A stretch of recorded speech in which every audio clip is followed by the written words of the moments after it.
Hello good morning विद्यार्थियों मां Ashapura Gujarati high school में ऑनलाइन एज्युकेशन में आप सर्व विद्यार्थियों हार्दिक स्वागत है। આજે આપણે ધોરણ 11 માં એસસીસીટી માં પૂછપરછના પત્રો અને તેના પ્રત્યુત્તર વિશે ચર્ચા કરીશું। એનામાં આપણે આગળના ક્લાસમાં જોઈ ગયા એ પ્રમાણે આ પૂછપરછના પત્રો અંગેની કેટલીક માહિતી જોઈ હતી, સાથે સાથે કેટલીક ધ્યાનમાં રાખવાની બાબતો છે, પૂછપરછના પત્રો કેવી રીતે લખી શકાય છે વગેરે જે બાબતોની આપણે ચર્ચા કરી હતી, એની ધ્યાનમાં રાખવાની લાયકની બાબતો હતી એના વિશે પણ ચર્ચા કરી। સાથે સાથે એના પછીના ક્લાસમાં પણ આપણે ચર્ચા કરી હતી એનામાં પૂછપરછના જે પત્રો મળે છે એના પ્રત્યુત્તર આપણે કેવી રીતે આપી શકાય અને એ પ્રત્યુત્તરમાં આપણે કઈ કઈ બાબતો ધ્યાનમાં રાખવા લાયક હોય એ બાબતો વિશે પણ ચર્ચા કરી હતી। તો આજે આપણે જોશું એનામાં કે પૂછપરછના પત્રો કેવી રીતે લખાઈ શકાય અને એ પૂછપરછના જે પત્રો છે એના પ્રત્યુત્તર પણ કેવી રીતે આપણે આપી શકાય છે। એનામાં આપણે નમૂના સ્વરૂપ આપણે એક બે પત્રના જે ઉદાહરણો છે એ ઉદાહરણો વિશે ચર્ચા કરીશું। તો આજે આપણે નમૂનાના પત્રમાં માનીએ છીએ કે પૂછપરછના પત્રો કેવી રીતે લખાય અને જે પૂછપરછના પત્રો છે એના પ્રત્યુત્તર કેવી રીતે દર્શાવતું પત્ર છે એના વિશે પણ આપણે ચર્ચા કરીશું। તો આના માટે નમૂનામાં એક દર્શાવેલ છે પત્ર, એનામાં છે કે તપસ્વી ટી ટ્રેડર્સ કલોલ તરફથી વિવિધ પ્રકારના શું છે ચાની જથ્થાબંધ ખરીદી માટે ભાવ અને ખરીદ વેચાણની શરતો અંગે પૂછપરછ કરતો પત્ર ગુજરાત ટી ડેપો કાલુપુર અમદાવાદને લખો કે તપસ્વી ટી ટ્રેડર્સ નામનો જે એક ટ્રેડર્સ છે એ કાલુપુરમાં જે એસટી જે ગુજરાત એસટી છે એના ડેપોમાં એ પોતાનો ટી સ્ટોલ નાખવા માંગે છે અને એ માટે જે ગુજરાત એસટી અમદાવાદની જે કાલુપુર સ્ટેશને જે એસટી ડેપો છે એને એ દર્શાવતો પત્ર એ તપસ્વી ટી ટ્રેડર્સ એને પત્ર લખે છે કે એનો ભાવ તાલ છે સમગ્ર એ દર્શાવે છે। તો પત્રના સ્વરૂપ આપણે જોઈએ તો સૌપ્રથમ એ મધ્યમાં એ જે પણ કોઈ પત્ર લખનાર હોય તો હવે પત્ર લખનાર કોણ છે? એ છે તપસ્વી ટી ટ્રેડર્સ। તો એનો એડ્રેસ મધ્યમાં દર્શાવવું જોઈએ, જે આવી દર્શાવવું જોઈએ કે તપસ્વી ટી ટ્રેડર્સ એમનો એડ્રેસ 15 ભાવના માર્કેટ, ત્યાં છે એસટી રોડ કલોલ 3877 એના નંબર છે। સાથે એના નીચે એ પત્રની વેબસાઇટમાં એમના ફોન નંબર દર્શાવવો જોઈએ 07064 અને એની રાઈટ સાઈડમાં એમનો ઈમેલ એડ્રેસ હોય એ ઈમેલ એડ્રેસ tapaswittetraders@gmail.com। હવે ઈ પત્ર કઈ તારીખમાં લખે છે? 24મી માર્ચ 2016 માં। ક્યારે?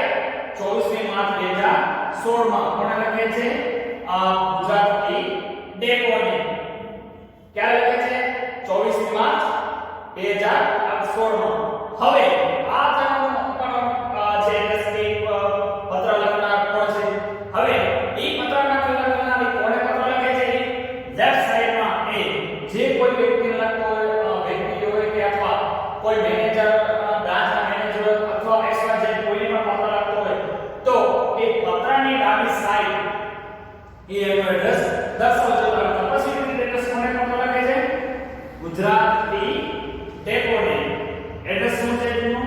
55 આદર્શ કોમ્પ્લેક્સ, ચોખા બજાર, કાલુપુર, અમદાવાદ 3800 હવે આ ફોનનો એડ્રેસ મધ્યમાં જે પત્ર લખનાર એનો એડ્રેસ અને રાઈટ લેફ્ટ સાઈડમાં એ પત્રના લેફ્ટ સાઈડમાં એમના જે પત્ર છે જે કોઈ એ લખે છે એનો એડ્રેસ દર્શાવવું જોઈએ। હવે પત્રની શરૂઆત ક્યાંથી થાય? તો પત્રની શરૂઆત સૌપ્રથમ કોઈ વ્યક્તિ હોય તો જ્યારે પણ કંઈ પત્ર લખતા હોય તો એ માન સૂચક શબ્દો દર્શાવવા જોઈએ। તો શ્રીમાન પત્રમાં શું દર્શાવે છે? તો અમે છેલ્લા 15 વર્ષથી કલોલમાં ઉપર દર્શાવેલ સરનામા વાળી જગ્યાએ વિવિધ પ્રકારની શું કહે છે? ચાની છૂટક વેપારી કરી છે કે ચાનો 15 વર્ષથી આ જે સરનામું દર્શાવેલ છે ત્યાં સરનામામાં એ ચાની છૂટકનો વેપાર 15 વર્ષથી કરે છે।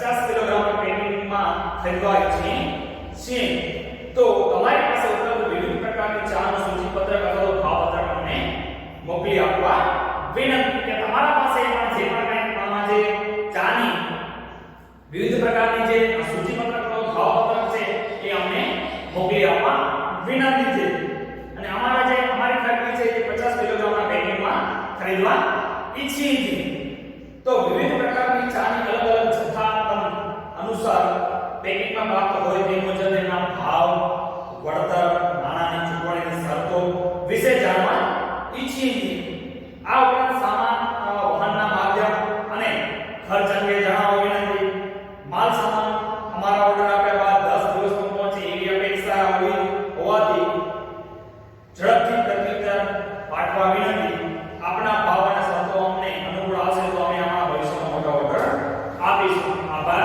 આપનો વિશ્વાસુ XYZ માલિક એટલે કે આ પત્રકમાં જે મધ્યમાં એ સમગ્ર બાબત એમણે દર્શાવી દીધી કે એ એમના પોતાના એક્સપર્ટ માહિતી આપી હતી સાથે સાથે એમણે પત્ર લખ્યો છે તો પત્રમાં લખવાનો ઉદ્દેશ્ય શું હતો સાથે સાથે એ પત્રની માહિતી કે એમને પત્ર લખવાનો ઉદ્દેશ્ય શું હતો સાથે સાથે જે ચાની જે ખરીદી માટેનો જે છે એ એમની માહિતી ક્યાંથી મળી તો વગેરે જે બાબત સમગ્ર બાબતે પોતાના પત્રમાં દર્શાવી દીધી કે આમાંથી અમને અહીંયાથી માહિતી મળી છે તો તમે અમારી ખરીદ શક્તિ આપી છે તો તમે તમારા ભાવપત્રક અને સૂચિપત્રક અમને મોકલશો એવો વિનંતી કરી છે અને ભવિષ્યમાં આપણે મોટા ઓર્ડર આપીશું એની પણ ખાતરી આપે છે તો આ થયો આપણે પત્રનો પૂછપરછ અંગેનો પત્ર તો હવે પૂછપરછના પત્ર અંગે ગુજરાત ટી ડેપો છે એમને પ્રત્યુત્તર શું આપે છે તો ગુજરાત ટી ડેપો તમને ચાની ગુણવત્તા અને ભાવ વિશે પૂછપરછ કરતો પત્ર મળ્યો હવે તેનો યોગ્ય શું આપે છે પ્રત્યુત્તર આપે છે મધ્યમાં જેનો સરનામું છે ગુજરાત ટી ડેપો હવે એ પત્રમાં રાઈટ સાઈડમાં શું પ્રત્યુત્તરમાં એમનો એડ્રેસ કે વેચાણ માર્કેટ કોમ્પ્લેક્સ તોખા બજાર તાલુકો અમદાવાદ 2901 એના ફોન નંબર 079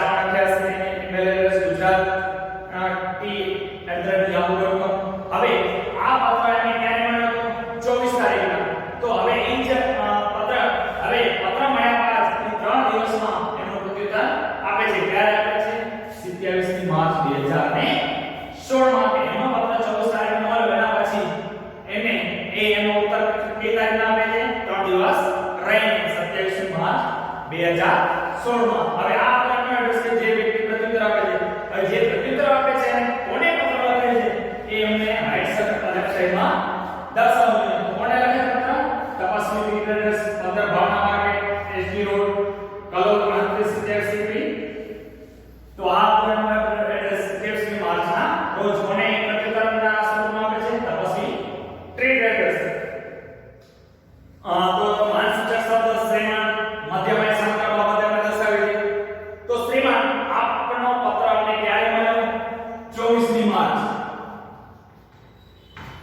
24મી માર્ચ 2016 નો પૂછપરછનો પત્ર મળ્યો આ પત્ર દ્વારા અમે અમારા દ્વારા વેચાતી વિવિધ પ્રકારના શું ચાની પ્રોડક્ટ્સમાં શું લીધો છે એમણે રસ લીધો છે તે બદલ શું આભાર હવે ઊંચી ગુણવત્તા અને વાજબી જે કિંમતના લીધે અમારી ચા ગુજરાતના ઘણા બધા શહેરોમાં અને વિસ્તારોમાં શું બની છે લોકપ્રિય બની છે જેના નમૂના અમે અલગથી પોસ્ટ પાર્સલમાં મોકલીએ છીએ આ પત્રની સાથે અમારી સૂચિપત્રક અને ભાવપત્રક પણ તમને મોકલીએ છીએ કે આ પત્રમાં અમે જે તમે જે કીધું હતું કે સૂચિપત્ર અથવા ભાવપત્ર અમને મોકલીશું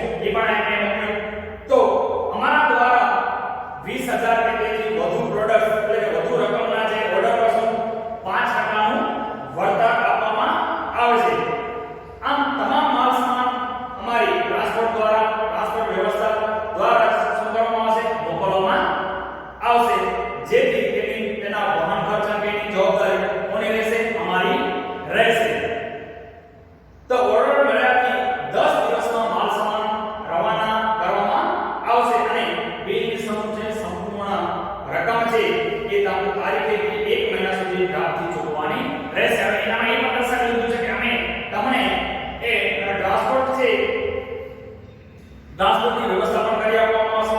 એના તમારા ઓર્ડર ઉપર શું કે 5% નું વળતર પણ તમને મળશે અને તેના વાહન અંગેની જવાબદારી શું રહે છે એ અમારા વાહન ખાતાની પણ જવાબદારી શું જે તમારા ગુજરાત ડેપો છે એ ડેપો છે એ સંપૂર્ણ જવાબદારી વાહનની જવાબદારી એમની રહેશે અને એને સંપૂર્ણ ઓર્ડર મળ્યાથી 10 દિવસમાં શું માલ સામાન રવાના કરવામાં આવશે કે એ તમને જે ઓર્ડર આપ્યો છે એ ઓર્ડરને એ અમે 10 દિવસમાં એ તમને રવાના કરી દેશું અને ઓલ બિલની જે સંપૂર્ણ રકમ છે કે આ જે પણ માલ તમને મોકલવામાં આવશે એની સંપૂર્ણ રકમ છે એ કોના દ્વારા ચૂકવવામાં આવશે એ મહિનામાં તમે શું ડ્રાફ્ટ દ્વારા મોકલવામાં આવશે. તો એ સમગ્ર બાબત છે એ તેના પ્રત્યુત્તરના સ્વરૂપમાં પત્રમાં દર્શાવી દીધેલ છે.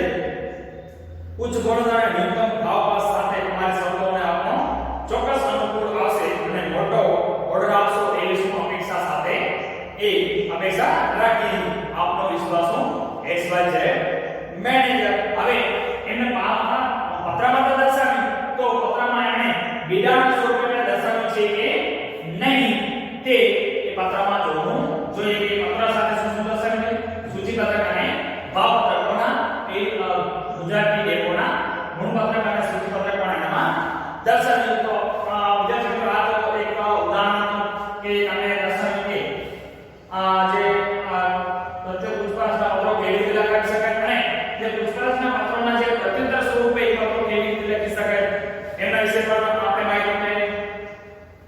એના પછી તમારા જે ટેક્સ્ટ બુક છે એનામાં પણ બે ઉદાહરણો આપેલા છે. એ પણ તમે બે ઉદાહરણો એ તમારે પ્રેક્ટિસ કરીને પણ તમે જોઈ શકો છો.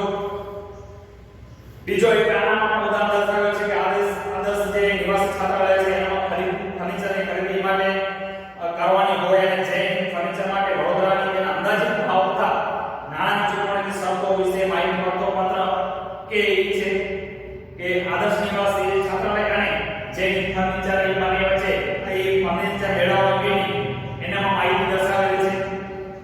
તો એ જે આદર્શ નિવાસી છાત્રાલય છે કેટલા નંગ ખુરશી વાંચવા માટેના કેટલા ટેબલો છે, લોખંડના પલંગ છે, લોખંડની તિજોરી કબાટ છે, તો વગેરે જે બાબતો એ જયહિન્દ ફર્નિચર છે ફર્નિચર માર્ટ છે એની પોતાનો જે પૂછપરછનો લગતો પત્ર છે જયહિન્દ ફર્નિચર માર્ટને મોકલે છે અને જયહિન્દ માર્ટ ફર્નિચર માર્ટ છે એ એના પ્રત્યુત્તરના સ્વરૂપમાં એમને ભાવ એમનો વળતર નાણાંની ચૂકવણી માલ સામાનની ડિલિવરી માલ સામાનનું વહન વગેરે દર્શાવતો હોય પ્રત્યુત્તરના સ્વરૂપમાં એમને પત્ર લખે છે.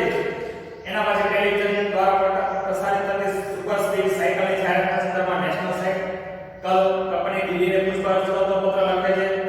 વિનાયક સાયકલ કંપની અને નેશનલ સાયકલ કંપની વચ્ચે પૂછપરછના પત્રો અને પ્રત્યુત્તરના ઉદાહરણોમાં દર્શાવેલા છે. તો તમે તમારા સ્વાધ્યાયના સ્વરૂપમાં કે આ ઉદાહરણ સ્વરૂપમાં તમે આ બે તમારી રીતે પ્રેક્ટિસ કરીને પણ જોઈ શકો છો.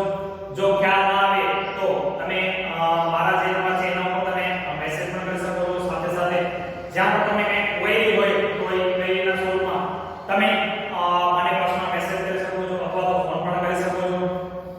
તો આ તો એક ઉદાહરણ. બાકીના બે ઉદાહરણ છે તમે તમારી જાતે તમારી જે કરવાના રહેશે ખબર ન પડે કે ક્યાં ક્વેરી હોય તો તમે મને પૂછા કરી શકો છો.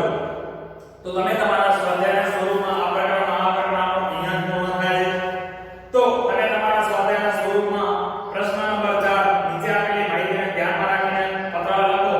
એનામાં જે 6 જે પેટા પ્રશ્નો છે એ 6 પેટા પ્રશ્નો તમે તમારા સ્વાધ્યાયના સ્વરૂપમાં લખવાના રહેશે.